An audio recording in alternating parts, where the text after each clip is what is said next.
Hello, alunos do quinto ano, tudo bem com vocês? Vamos então fazer a nossa atividade de inglês da semana. Nessa semana, vamos aprender um assunto novo, o verbo to be.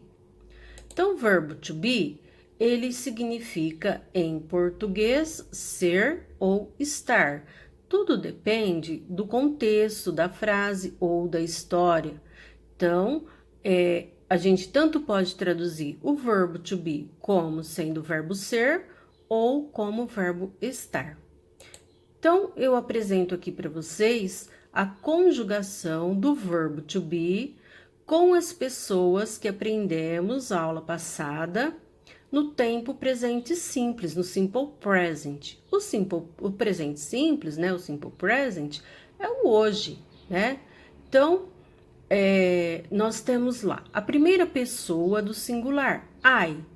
Com o verbo to be, fica I am. O que significa I am? Eu sou, eu estou. Com o pronome you are. Você é, você está. Com o pronome he, que significa ele. He is, ele é ou ele está.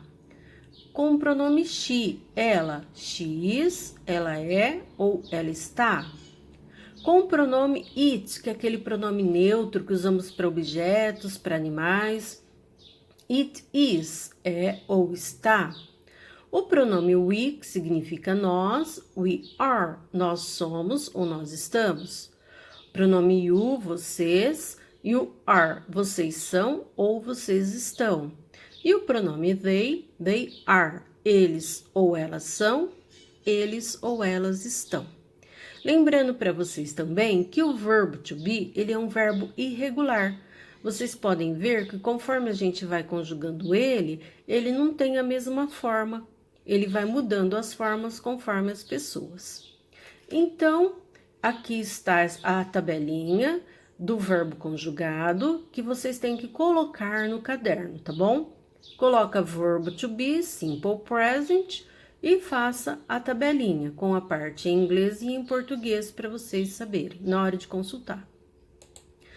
Depois eu coloquei para vocês os exemplos. Eu coloquei 2 exemplos com o verbo to be significando ser e 2 exemplos com o verbo to be significando estar. Então, no primeiro exemplo, I am a teacher, eu sou uma professora.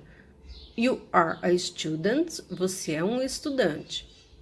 Depois, significando o verbo estar, he is at school, ele está na escola. She is in the garden, ela está no jardim.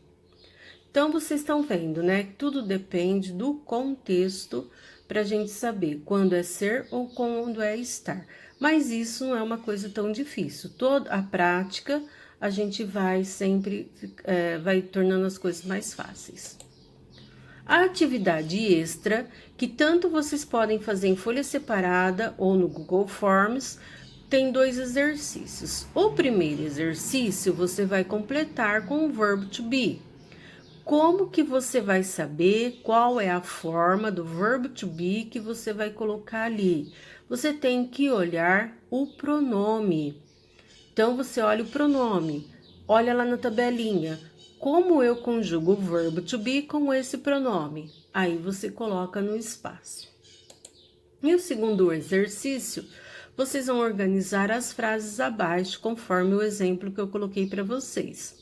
Lembrando sempre que a estrutura das frases em inglês, muitas vezes, parecida com as de português. Primeiro, a pessoa, né? O pronome, depois o verbo e o resto da frase. E eu coloquei a tradução também, que vai ajudar vocês a resolver esse exercício, tá? O importante é que vocês consigam fazer sozinhos, né? Que vocês consigam entender. Então, até nossa próxima aula no Meet também. Bye, bye.